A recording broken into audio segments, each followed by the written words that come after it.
Hello everyone, welcome to Okul India के सबसे affordable learning platform में आप सभी लोगों का एक बार फिर से बहुत बहुत स्वागत है। 25 अक्टूबर 2025 सैटरडे यानी शनिवार का दिन और इंडियन एक्सप्रेस न्यूज़ एनालिसिस की आईना सीरीज़ लेकर मैं शांतनु सनवाल एक बार फिर से आपके सामने हाजिर हूँ। तो चलिए शुरू करते हैं। तो आज के न्यूज़पेपर पर चलें उससे पहले मैं आप लोगों को एक बार फिर से ये बताना चाहूँगा कि आप में से जो भी लोग यूपीएससी का प्रीलिम्स 2026 का देने वाले हैं उनके लिए जनरल स्टडीज़ और करंट अफेयर्स की एक टेस्ट सीरीज़ लेकर हम लोग आए हैं, जिसमें टोटल 51 टेस्ट आपको मिलेंगे। और ये टेस्ट सीरीज़ आपको प्रोवाइड की जा रही है only at 599 rupees for first 25 students. तो अगर आप लोग इंटरेस्टेड हैं तो इसमें जल्द से जल्द एनरोल कर सकते हैं। नीचे डिस्क्रिप्शन में भी लिंक दिया हुआ है, साथ ही साथ हमारे ऐप और वेबसाइट में भी लिंक है, लिस्टेड है ये कोर्सेज। और हमारा जो टेलीग्राम चैनल है करंट अफेयर्स ओकुल, वहाँ पर से भी आप इसको ज्वाइन कर सकते हैं। कोई डाउट या क्वेरी होती है तो यहाँ पर जो नंबर आपको दिख रहा है व्हाट्सएप नंबर 9150449990, इस पर भी आप कांटेक्ट कर सकते हैं। और साथ ही साथ 2 नवंबर से हमारा सी सेट लाइव क्लासेस का बैच भी शुरू हो रहा है only at 1299 rupees for 50 students का बैच रहेगा। तो अगर आप लोग इंटरेस्टेड हैं तो इसमें भी एनरोल कर सकते हैं। इसका भी ऐप लिंक आपको हमारे ऐप और वेबसाइट में मिल जाएगा या नीचे डिस्क्रिप्शन में भी दिया हुआ है। और इस बैच को आप लोग 49 रुपीज़ के ट्रायल से भी स्टार्ट कर सकते हैं। उसके लिए आपको करना क्या होगा कि यहाँ पर जो QR कोड या UPI ID दी गई है इसके थ्रू 49 रुपीज़ सेंड करना है। और उसके बाद अपने पेमेंट प्रूफ के साथ हमें हमारा जो टेलीग्राम पे हमारी जो ओकुल एडमिन का ID है उस पर या फिर व्हाट्सएप पर आप मैसेज कर सकते हैं। और इन 49 रुपीज़ में आपको क्या क्या मिलेगा, हमारी जो बेसिक्स जो क्लासेस होती हैं, शुरुआत की कुछ क्लासेस होती है 7-8 क्लासेस, वो आपको मिलेंगी। और साथ ही साथ एक टॉपिक क्वांट का और एक टॉपिक रीजनिंग की 4-5 क्लासेस वो आपको इस बैच में मिलेंगी ओनली एट 49 रुपीज़। अगर आप ट्रायल क्लासेस के बाद सेटिस्फाइड हैं तो आप रिमेनिंग अमाउंट पे करके पूरे के पूरे जो कंप्लीट बैच है उसमें एनरोल कर सकते हैं। ठीक है, चलिए अब हम लोग आज के न्यूज़पेपर पर चलते हैं और आज के जो इंपॉर्टेंट आर्टिकल्स हैं वो देखते हैं। तो ये हमारा आज का न्यूज़पेपर है। फ्रंट पेज पर कोई बहुत खास न्यूज़ नहीं है। यहाँ पर यही लिखा है कि इंडिया और अमेरिका की तरफ से जो ट्रेड डील है, ठीक है, उसको लेकर ड्राफ्ट बनाना शुरू किया जा चुका है। इसके बाद आगे जो भी बातें होंगी इसमें वो हम देखेंगे। हम आगे चलते हैं। एडिटोरियल वाले पेज पर एक आर्टिकल है जो मैं आप लोगों के साथ शेयर करूँगा, आप लोग पढ़िएगा। और मैंने जो पास्ट में भी पिछले दिनों भी आर्टिकल शेयर किए हैं वो आप लोग पढ़ रहे हैं, नहीं पढ़ रहे हैं, समझ में आ रहे हैं या नहीं आ रहे हैं, वो भी आप मुझे प्लीज़ बताइएगा। ठीक है, तो यहाँ पर जो आर्टिकल है वो है, आर्टिकल का टाइटल है प्लीज़ माइंड द गैप। ठीक है, आर्टिकल में बात इस बारे में की जा रही है कि अभी सरकार एक नई स्कीम लाने पर विचार कर रही है और वो स्कीम ये है कि जो इंडियन ओरिजिन के स्टार फैकल्टी हैं, ठीक है, स्टार फैकल्टी आप कह लें या जो मतलब ऐसे प्रोमिनेंट लोग हैं जो इंडियन ओरिजिन के हैं लेकिन अब वो इंडिया में नहीं रहते हैं, ठीक है, वो विदेशों में जा चुके हैं, वहाँ के स्टेम के जो फील्ड है that is science, technology, engineering, maths, उनमें वो काम कर रहे हैं। तो उनको वापस से इंडिया में अट्रैक्ट करने के लिए विचार किया जा रहा है। और ताकि वो इंडिया में आए तो इंडिया के जो प्रीमियर एजुकेशनल इंस्टीट्यूशंस या रिसर्च इंस्टीट्यूशंस है वहाँ पर उनको प्रोमिनेंट पोजीशंस पर दी जाएगी या फिर उनको रिसर्च इंफ्रास्ट्रक्चर डेवलप करने के लिए कुछ सेटअप ग्रांट वगैरह दिया जाएगा। तो उसके बारे में बात हो रही है। तो यहाँ पर आर्टिकल में ये बात की जा रही है कि अगर इंडिया को एक साइंटिफिक और एक टेक्नोलॉजिकल पावर हाउस बनाना है तो उसके लिए क्या करने की ज़रूरत है, उसके लिए हमारा जो रिसर्च आर्किटेक्चर है उसको थोड़ा सा रीइमेजिन करने की ज़रूरत है। ठीक है, तो इस आर्टिकल को आप लोग पढ़िएगा, ईजी टू अंडरस्टैंड है। अगर नहीं समझ में आता है या जो भी है मुझे आप प्लीज़ कमेंट्स के थ्रू बताइएगा। ठीक है, इसके बाद हम लोग आगे बढ़ते हैं। एक्सप्लेन पेज पर हमें 2-3 आर्टिकल्स डिस्कस कर रहे हैं, फिर एक आर्टिकल जो है वो छोटा सा हम इकोनॉमी के पेज पर भी डिस्कस करेंगे। तो यहाँ पर पहली बात हो रही है पेंडेंसी इश्यूज इन कोर्ट्स। ठीक है, कोर्ट्स में कुछ पेंडेंसी की बात हो रही है लेकिन यहाँ पर केसेस के पेंडिंग होने का जिक्र नहीं है ये। ठीक है, यहाँ पर हम एक कंसेप्ट समझेंगे that is what are the execution petitions. ठीक है, एग्जीक्यूशन पिटिशंस क्या होती हैं, क्या इनका रोल है, वो चीज़ें देखेंगे और ये कितनी ज़्यादा पेंडिंग है वो समझेंगे। ठीक है, देखो यहाँ पर सुप्रीम कोर्ट ने 16 अक्टूबर के दिन इंडिया के जो लोअर कोर्ट्स हैं, ठीक है, लोअर कोर्ट्स को हम लोग सबॉर्डिनेट कोर्ट्स के रूप में भी जानते हैं, ठीक है, लोअर कोर्ट्स की जो स्थिति है उसको हाईली डिसअपॉइंटिंग बताया है, ठीक है, सुप्रीम कोर्ट ने। ठीक है, और ये किस चीज़ को रेफर कर रहे थे, ये उस चीज़ को रेफर कर रहे थे कि despite having one court cases litigants awaited the receipt of what the court awarded them. ठीक है, अभी आगे ये पूरा चीज़ आपको समझ में आएगी। बेसिकली होता क्या है कि जब भी कोई केस चलता है तो उसके बाद एक चीज़ होती है, कोर्ट से आपको आपके पक्ष में अगर फैसला आता है कोर्ट का तो मतलब आप कोर्ट का केस जीत गए।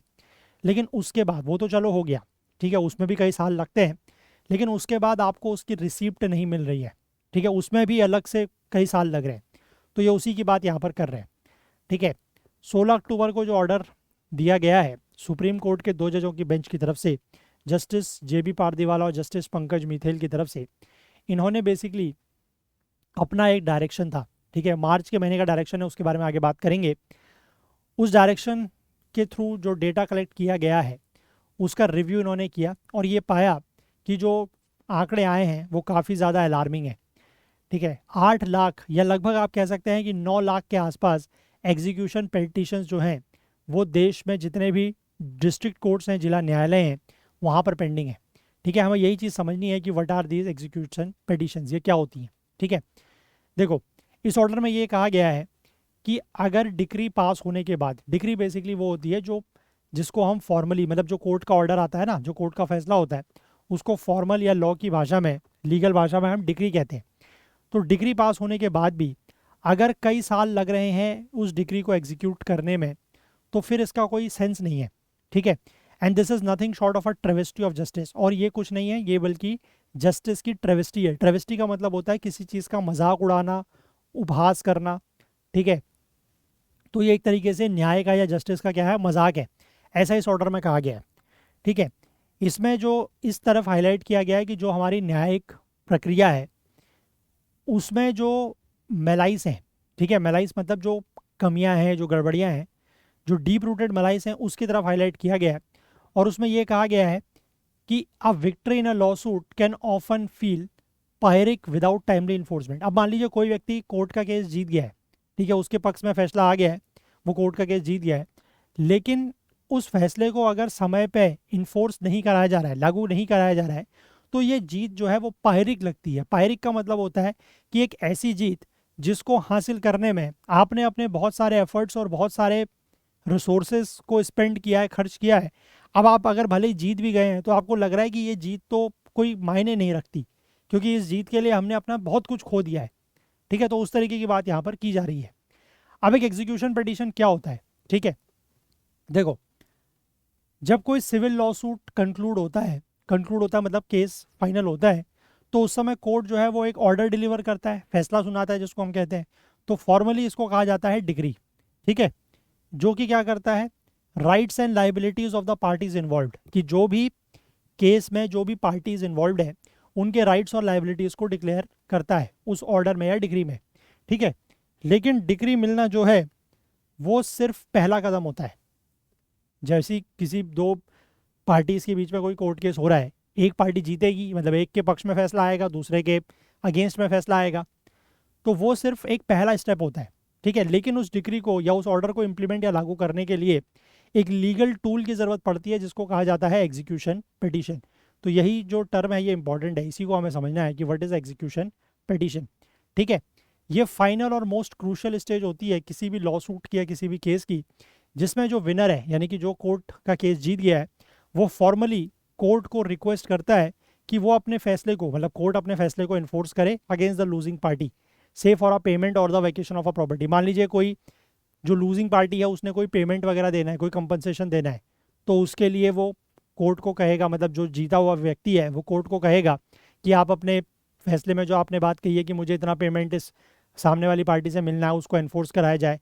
या मान लीजिए कोई प्रॉपर्टी का विवाद है, ठीक है, किसी ने किसी की कोई प्रॉपर्टी वगैरह, कोई बिल्डिंग वगैरह ऑक्यूपाई कर रखी है, तो उसको खाली करने का जो ऑर्डर है ना, उसको लेकर जो है वो कोर्ट से कहा जाएगा कि आप अपने फैसले को इम्प्लीमेंट करवाइए।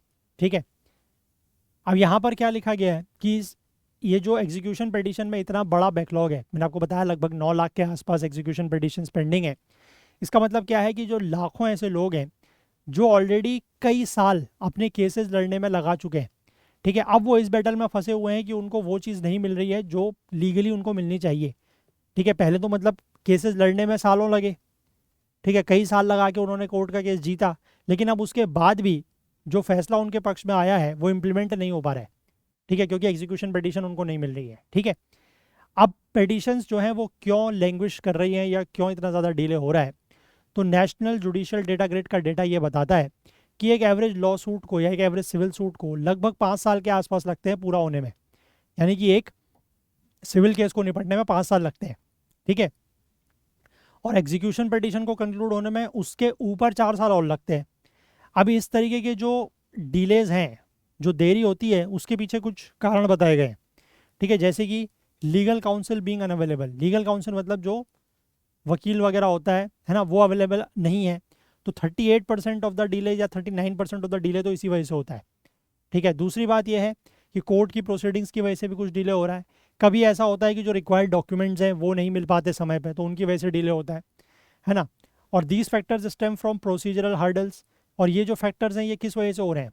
कुछ प्रोसीजर में कुछ हर्डल्स हैं, कुछ सिस्टम में इनएफिशिएंसीज हैं, ठीक है, या फिर कुछ स्पेसिफिक डेटा नहीं है सॉल्यूशंस वगैरह निकालने के लिए, तो उन चीज़ों की वजह से भी देरी हो रही है। और ये भी है कि जो लॉ है, ठीक है, जो कानून है वो भी इस तरीके का है कि उसमें भी मल्टीपल स्टेजेस में डिले हो सकता है। ठीक है, जो सीपीसी है, that is civil procedure code है, उसमें ये कहा गया है या उसमें ये इस तरीके का प्रोविजन है कि कोर्ट जो है वो लूजिंग पार्टी को भी नोटिस जारी करता है even at the execution stage. मतलब एक तो क्या होता है कि दो पार्टियों के बीच में केस हुआ, ठीक है, एक पार्टी केस हार गई, एक पार्टी केस जीत गई, लेकिन जब वो एग्जीक्यूशन की बात आती है उस समय भी हारी हुई पार्टी को भी कोर्ट जो है वो नोटिस देता है और उनको ये चांस देता है, ये मौका देता है कि वो उनकी अगर कोई भी ऑब्जेक्शंस या आपत्तियां हैं तो वो उसको रेज कर सकें। ठीक है, इसमें भी अगर सब कुछ सही रहा तो 2-3 साल तो इसी में लग जाते हैं, है ना। और कोर्ट जो है वो दूसरी पार्टी को, मतलब जो हारी हुई पार्टी है, उसको कई बार चांसेस देता है, मल्टीपल चांसेस देता है अपियर होने के लिए। ठीक है, उसके बाद वो पार्टी जो है अपनी आपत्तियां दर्ज करती है, ऑब्जेक्शन रेज करती है, फिर आर्ग्यूमेंट्स सुनवाई होती है ना, और उसके बाद जो है कोर्ट प्रोसीड करता है। और हर स्टेप का मतलब क्या है कि हर बार हियरिंग होगी और एक हियरिंग से दूसरी हियरिंग के बीच में कई महीनों का समय लग जाता है। तो इन सब चीज़ों की वजह से बहुत ज़्यादा डिले हो जाता है। अब इस चीज़ को लेकर सुप्रीम कोर्ट ने कैसे रिएक्ट किया है? 2021 का एक जजमेंट था, उस समय 3 जजों की बेंच जिसको लीड कर रहे थे उस समय के तत्कालीन जो सीजीआई थे, जस्टिस एस ए बोबडे, इन्होंने मैंडेटरी डायरेक्शंस जो है वो जारी किए थे सभी ट्रायल कोर्ट्स के लिए। और उसमें यह कहा था कि जितनी भी एग्जीक्यूशन प्रोसीडिंग्स या एग्जीक्यूशन पिटिशंस पेंडिंग है उनको 6 महीने के अंदर अंदर डिस्पोज किया जा सके। ठीक है, ये प्रॉब्लम जो है वो अभी तक चली आ रही है। कोर्ट का फोकस जो है वो मार्च 2025 में एक प्रॉपर्टी का डिस्प्यूट होता है, उसके बारे में यहाँ पर कहा गया। 2 जजों की bench justice J B Pardiwala और पंकज मित्तल ने इस केस का इस्तेमाल किया है in order to order a nationwide monitoring exercise. एक नेशन वाइड स्तर पर मॉनिटरिंग एक्सरसाइज को ऑर्डर करने के लिए इस केस का यूज़ किया गया है। और इसमें बेसिकली क्या कहा था, सभी हाई कोर्ट्स को ये निर्देश जारी किए थे कि वो जितने भी डिस्ट्रिक्ट कोर्ट्स उस हाई कोर्ट के अंतर्गत आते हैं वो उससे डेटा कलेक्ट करें कि कितनी एग्जीक्यूशन पिटिशंस वहाँ पर पेंडिंग है। और उनको ये भी निर्देश दिया गया था कि 6 महीने के अंदर अंदर इन सभी एग्जीक्यूशन पिटिशंस को डिस्पोज किया जा सके। ठीक है, तो जो ये मार्च में फैसला दिया गया था, 6 महीने का समय उसमें दिया था, तो 16 अक्टूबर को जो अभी फैसला सुनाया है कोर्ट ने, जो ऑर्डर दिया है, वो उसी का एक फॉलोअप था। उसमें ये नोटिस किया गया कि पिछले 6 महीनों में लगभग 3.5-4 लाख के आसपास, या आप कह सकते हैं 3.5 के आसपास जो एग्जीक्यूशन पिटिशंस है वो डिस्पोज हुई। लेकिन उसके बावजूद अभी भी लगभग 8,82,000 के आसपास पिटिशन जो है वो पेंडिंग है। ठीक है, और इसमें उन एग्जीक्यूशन पिटिशंस की भी लिस्ट थी जो कि 6 महीने से ज़्यादा डिस्ट्रिक्ट कोर्ट्स में पेंडिंग है। इसमें यह बताया गया कि जो बॉम्बे हाई कोर्ट है, जो महाराष्ट्र और गोवा की स्टेट को कवर करता है, साथ ही साथ Dadar Nagar Haveli and Daman and Diu की यूनियन टेरिटरी को कवर करता है, वहाँ पर पेंडेंसी सबसे ज़्यादा है, लगभग 3.4 लाख, 3,40,000 के आसपास पिटिशन जो है वो वहाँ पर पेंडिंग है। इसके बाद मद्रास हाई कोर्ट, जिसका जुरिस्डिक्शन तमिलनाडु और पुडुचेरी के ऊपर है, वहाँ पर 86,000 पिटिशंस पेंडिंग है। और सुप्रीम कोर्ट ने फिर से सभी हाई कोर्ट्स को 6 महीने का और समय दिया है कि वो अपने डिस्ट्रिक्ट कोर्ट्स के साथ फॉलोअप करें और इस डिस्पोजल की प्रोसेस को एक्सपेडाइट करें। और यहाँ पर कर्नाटक हाई कोर्ट ने, जिसने सुप्रीम कोर्ट के ऑर्डर का कंप्लाई नहीं किया, उसका भी एक स्टर्न व्यू, एक कड़ा रुख उसकी तरफ भी अपनाया गया है। अब इस मामले की अगली सुनवाई जो है वो फिर से 6 महीने के बाद अप्रैल 10, 2026 को होगी और फिर प्रोग्रेस मॉनिटर की जाएगी कि अब कितने एग्जीक्यूशन पिटिशंस जो डिस्ट्रिक्ट कोर्ट्स में पेंडिंग है उनका निपटारा किया जा चुका है। ठीक है, अभी भी लगभग 8,82,000 के आसपास पेंडिंग है। पिछले 6 महीने में लगभग 3,38,000 के आसपास डिस्पोज किए गए हैं, लेकिन अभी भी बहुत ज़्यादा पेंडिंग है। ठीक है, तो इस टॉपिक को हम लोग जीएस पेपर 2 पॉलिटी में लेंगे, जुडिशरी में, क्योंकि लॉ का हमारे पास स्पेसिफिकली कोई टॉपिक नहीं है जीएस सब्जेक्ट्स में। ठीक है, जीएस पेपर्स 1, 2, 3, 4 में कोई लॉ का स्पेसिफिक टॉपिक नहीं है, तो इस तरीके के जो भी टॉपिक्स लॉ रिलेटेड होते हैं उसको हम लोग जीएस पेपर 2 पॉलिटी में लेते हैं, है ना। चलिए, तो आगे बढ़ते हैं। एक आर्टिकल अगला हम बात करेंगे related to economy, consequences of rising public debt for government and taxpayers. ठीक है, जो पब्लिक डेट बढ़ रही है उसका क्या असर होता है सरकारों के ऊपर और जो करदाता हैं, जो टैक्स पेयर्स हैं, उनके ऊपर। तो यहाँ पर इंटरनेशनल मॉनेटरी फंड यानी कि आईएमएफ की जो लेटेस्ट फिस्कल मॉनिटर रिपोर्ट है उसमें ये कहा गया है कि जो ग्लोबल पब्लिक डेट है, यानी कि पूरी दुनिया में जो पब्लिक डेट या उधारी ली जाती है, वो जीडीपी के 100% से ज़्यादा हो जाएगी। मतलब जितना सभी कंट्रीज़ का जीडीपी है उससे ज़्यादा क्या हो जाएगी, उनकी पब्लिक डेट हो जाएगी 2029 तक, ऐसा यहाँ पर कहा गया है। ठीक है, अब देखिए, कोई भी सरकार पैसा कहाँ से कमाती है, मतलब उसके जो रेवेन्यूज़ हैं। ठीक है, एक तो वो हो गया, जो भी अलग जैसे टैक्स रेवेन्यूज़ एक major source of the revenue है, और कुछ वो पैसा खर्च करती है सरकार अलग अलग चीज़ों में। तो अगर कभी खर्चा ज़्यादा हो जाए, ज़्यादातर ऐसा ही होता है, खर्चा ज़्यादा है कमाई कम है, तो उस गैप को कवर करने के लिए सरकार क्या करती है, पैसा उधार लेती है, बोरो लेती है, उसी को डेफिसिट कहा जाता है। ठीक है, अब हर साल का जो डेफिसिट है वो ऑलरेडी जो पब्लिक डेट है उसमें उसके ऊपर बढ़ता जाता है। And the gross debt of the public of the general government both the central and state governments, उनका जो ऑलरेडी जो डेट है केंद्र सरकार का, राज्य सरकारों का, उसके ऊपर वो चीज़ और ज़्यादा बढ़ती जाती है। और डेट को जो है वो एक्सप्रेस किया जाता है as a percentage of country's total GDP, यानी किसी भी देश की जो कुल जीडीपी है उसका कितना परसेंटेज डेट है उसके हिसाब से उसको एक्सप्रेस किया जाता है। ठीक है, आईएमएफ का यहाँ पर ये कहना है कि जिस स्तर पे जो डेट अभी बढ़ रही है उस हिसाब से डेट अपने जो 1948 में जब सेकेंड विश्व वर्ल्ड वॉर हुआ था, ख़त्म हुआ था, उसके बाद कई सारे देश स्पेसिफिकली जो यूरोपियन कंट्रीज़ थी उन्होंने बहुत ज़्यादा डेट लेना शुरू किया था, क्योंकि वो अपनी इकोनॉमीज़ को उस समय बिल्ड करना चाह रही थी, है ना। तो अभी आज के डेट में जिस स्पीड से या जिस रेट से ये डेट्स बढ़ रहे हैं, ये उस स्तर के बाद सबसे हाईएस्ट लेवल पर पहुंच जाएंगे, ऐसा आईएमएफ का कहना है। अब जो पब्लिक डेट्स अगर ज़्यादा होती हैं तो इसके जो कंसिक्वेंसेज हैं वो भी काफ़ी एडवर्स हैं। ठीक है, पहली बात तो ये है कि ऑब्वियस सी बात है कि सरकारें अगर ज़्यादा डेट लेंगी तो उनको ज़्यादा इंटरेस्ट पेमेंट करना पड़ेगा, मतलब ज़्यादा ब्याज चुकाना पड़ेगा।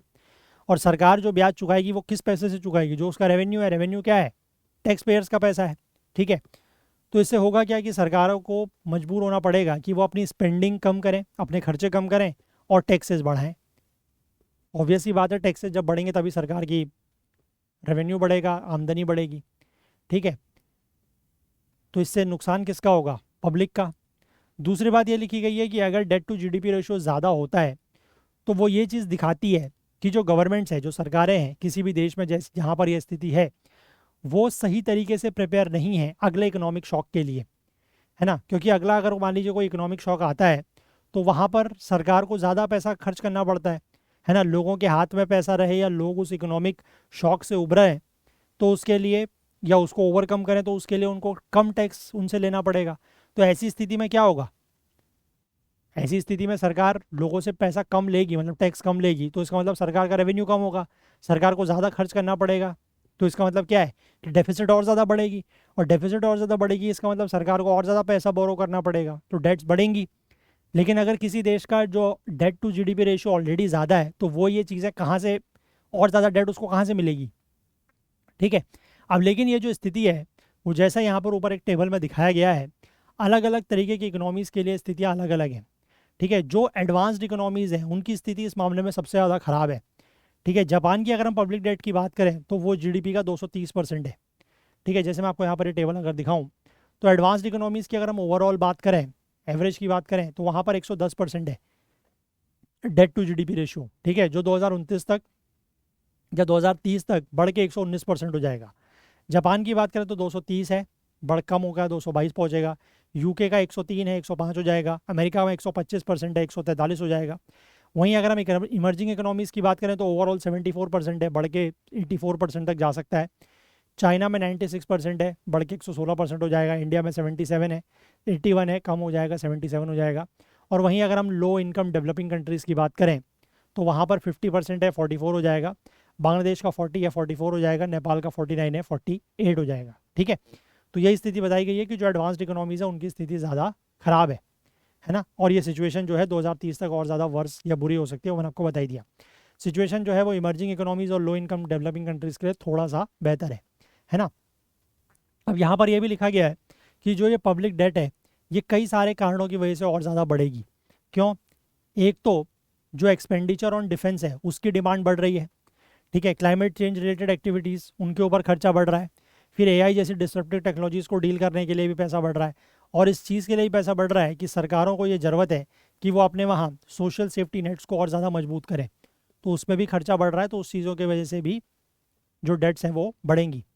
अब यहाँ पर ये लिखा गया है कि डेट का साइज़ यानी कि कितनी ज़्यादा उधारी है, कितने ज़्यादा डेट है, वो तो प्रॉब्लम का एक आस्पेक्ट है। दूसरी बात यह है कि the cost of raising debt, कि किस कॉस्ट पर आप उस डेट को रेज कर रहे हैं। देखो, होता क्या है कि कई बार सरकारें जो हैं वो पुराने कर्ज को चुकाने के लिए नया कर्ज ले लेती हैं, लेकिन अब हो क्या रहा है कि पिछले जैसे 5 सालों की अगर हम बात करें तो जो इंटरेस्ट रेट्स हैं उनमें बहुत ज़्यादा चेंज हो गया है ना। अगर हम डेवलप्ड कंट्रीज़ के लिए बात करें तो जब से 2008-9 में जो ग्लोबल फाइनेंशियल क्राइसिस आई थी, तब से लेकर कोविड-19 पेंडेमिक तक डेवलप्ड कंट्रीज़ अगर कहीं से भी उधार लेती थी तो उनके लिए जो इंटरेस्ट रेट्स है वो क्लोज टू ज़ीरो हुआ करता था, है ना, मतलब बहुत ही कम हुआ करता था। लेकिन उसके बाद से कोविड-19 के बाद से ये जो इंटरेस्ट रेट्स हैं वो बहुत ज़्यादा बढ़ गए, क्योंकि सेंट्रल बैंक्स ने इन्फ्लेशन को कंट्रोल करने के लिए इंटरेस्ट रेट्स बढ़ा दिए। तो इसकी वजह से अब हो क्या रहा है कि मतलब आप जो सरकारें पैसा बोरो कर रही हैं वो बहुत ज़्यादा इंटरेस्ट रेट्स पर करना पड़ रहा है। तो इसकी वजह से ऑब्वियस सी बात है कि इंटरेस्ट रेट अगर ज़्यादा होगा तो आपको ज़्यादा पैसा चुकाना पड़ेगा वापसी में, है ना। अगर आप 100 रुपये बोरो कर रहे हैं और पहले इंटरेस्ट रेट अगर 1% था तो आपको वापसी 101 रुपये करना था, लेकिन अब अगर इंटरेस्ट रेट 5% हो गया है तो 100 रुपये की उधारी पर आपको 105 रुपये लौटाने पड़े, तो 4 रुपये का बर्डन आपके ऊपर एक्स्ट्रा बढ़ रहा है ना। वही चीज़ यहाँ पर लिखी गई है। अब आईएमएफ का ये कहना है कि एक तो जो डेफिसिट्स हैं या जो घाटा है, जो डेट्स है, वो ऑलरेडी बहुत ज़्यादा है, और अगर टैक्स रेवेन्यूज़ से ज़्यादा खर्चा किया जाता है, क्योंकि टैक्स रेवेन्यूज़ तो इनकम है, अगर उससे ज़्यादा स्पेंडिंग की जाती है परसिस्टेंटली लगातार, तो इससे क्या होगा कि डेट्स और ज़्यादा बढ़ जाएंगे। ठीक है, ऐसा यहाँ पर कहा जा रहा है। समझ गए बात? क्लियर है? चलिए आगे बढ़ते हैं। ठीक है, ये बेसिकली इकोनॉमी का आर्टिकल है, जीएस पेपर 3 में आप इसको लेंगे। इसके बाद हम लोग बात करेंगे एक और टॉपिक की, दैट इज़ मखानानॉमिक्स। ठीक है, मखानानॉमिक्स का जिक्र उस समय भी हुआ था जब इस साल का 2025-26 का बजट आया था, ठीक है, फरवरी के महीने में। ये बेसिकली बात है कि बिहार में एक मखाना बोर्ड इस्टेब्लिश किया गया है ना, क्योंकि इस बार अभी चुनाव है अगले महीने बिहार में, तो इसका जिक्र फिर से हो रहा है। ठीक है, पॉलिटिकल एंगल को साइड में रखते हुए जो चीज़ हमारे लिए इंपॉर्टेंट है हम उस चीज़ को कवर करेंगे। बस थोड़ा सा कंटेक्स्ट यहाँ पर देख लेते हैं, क्योंकि बिहार में मैंने बताया चुनाव है, तो चुनावी रैली के दौरान कल प्रधानमंत्री नरेंद्र मोदी वहाँ पर थे, एक चुनावी रैली को संबोधित कर रहे थे बिहार के समस्तीपुर में, और उन्होंने इस बात का जिक्र किया कि जो नेशनल मखाना बोर्ड यहाँ पर बनाया गया है वो एक रिवॉल्यूशन या एक क्रांति है। ठीक है, अब अगर हम इस मखाने की बात करें, मखाना जिसको फॉक्स नट भी कहा जाता है, तो इंडिया में जितना भी मखाने का प्रोडक्शन होता है उसका 90% जो है वो बिहार से आता है। ठीक है, अब मखाना होता क्या है? मखाना एक ड्राइड एडिबल सीड है of the prickly water lily और गॉर्गन प्लांट। ठीक है, यूरेल फेरोक्स जिसका साइंटिफिक नेम है। ये एक ऐसी स्पीशीज है जो फ्रेश वाटर पॉन्ड्स में उगती है साउथ और ईस्ट एशिया में, और प्लांट में जो है वो वॉयलेट और वाइट कलर के फ्लावर्स होते हैं। इसकी जो लीव्स हैं वो काफ़ी प्रिकली होती हैं, ठीक है, कांटेदार लीव्स होती हैं, मैसिव होती हैं, बड़ी लीव्स होती हैं, राउंड लीव्स होती हैं। इनका साइज़ 1 मीटर से उससे ज़्यादा हो सकता है। ठीक है, अब ज़्यादातर जो मखाना इंडिया में उगता है वो बिहार से आता है, और उसका भी प्रोडक्शन जो है वो नॉर्थ और ईस्टर्न बिहार यानी कि उत्तर और पूर्वी बिहार के 9 राज्यों में इसका प्रोडक्शन होता है। वो 9 जिलों में प्रोडक्शन होता है। वो 9 जिले हैं दरभंगा, मधुबनी, पूर्णिया, कटिहार, सहरसा, सुपौल, अररिया, किशनगंज और सीतामढ़ी। ठीक है, जो कि मिथिलांचल रीजन में पड़ते हैं। इनमें से भी जो पहली 4 डिस्ट्रिक्ट्स हैं यानी कि दरभंगा, मधुबनी, पूर्णिया और कटिहार, यहाँ पर 80% जितना बिहार का मखाने का प्रोडक्शन है उसमें से 80% यहीं से आता है। ठीक है, मखाने का क्रॉप बिहार में लगभग 15,000 एकड़ में उगाया जाता है, और इससे 10,000 टन का पॉप्ड मखाना बनता है। ठीक है, पहले से बेसिकली क्या होता था कि मखाने का जो कंजम्पशन है वो सिर्फ रिचुअल सेटिंग्स में, आपने देखा होगा कि फास्ट वगैरह जब लोग रहते थे तो उस समय पे मखाने को कंज्यूम किया जाता था। ठीक है, लेकिन अब आज के समय में इसको एक सुपर फूड के रूप में जाना जाता है ना, इसकी न्यूट्रिशनल बेनिफिट्स की वजह से, क्योंकि एक्सपर्ट्स का ये कहना है कि ये काफ़ी न्यूट्रिएंट डेंस होता है, इसमें बहुत ज़्यादा न्यूट्रिएंट्स पाए जाते हैं, और इसमें फैट काफ़ी कम होता है। तो इसकी वजह से आजकल इसका जो कंजम्पशन है, ड्यू टू इसको पोज किया जा रहा है एज आ सुपर फूड, तो इसका कंजम्पशन बहुत ज़्यादा बढ़ गया है।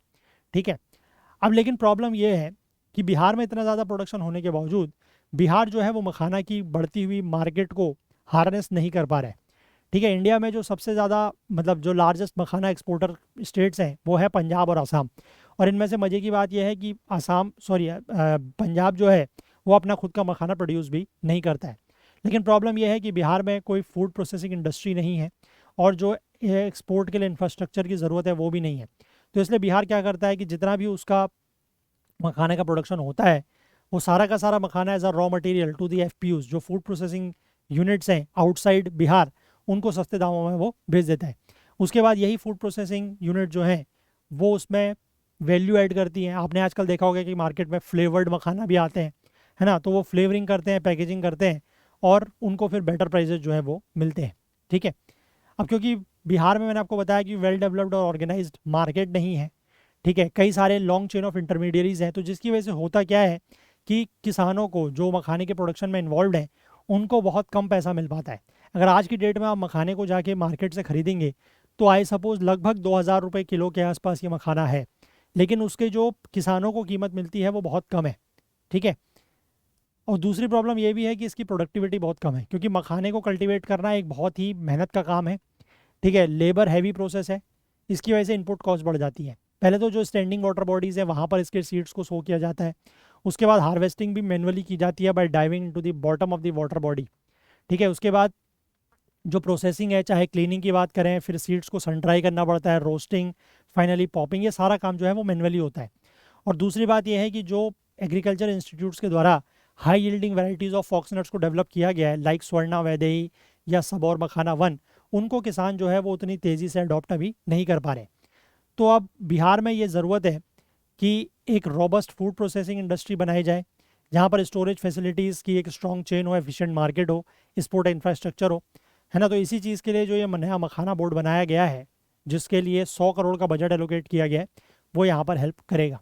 और इसका मतलब यही है, मतलब ये इसीलिए बनाया गया है ताकि प्रोडक्शन को इम्प्रूव करेगा, प्रोसेसिंग बेहतर होगी, वैल्यू एडिशन होगा और मखाने की मार्केटिंग की जा सकेगी। ये बातें जब फाइनेंस मिनिस्टर, वित्त मंत्री निर्मला सीतारमण ने जब बजट के दौरान ये मखाने बोर्ड का अनाउंस किया था कि मखाना बोर्ड बनाया जाएगा, उस समय ये बातें कही थी।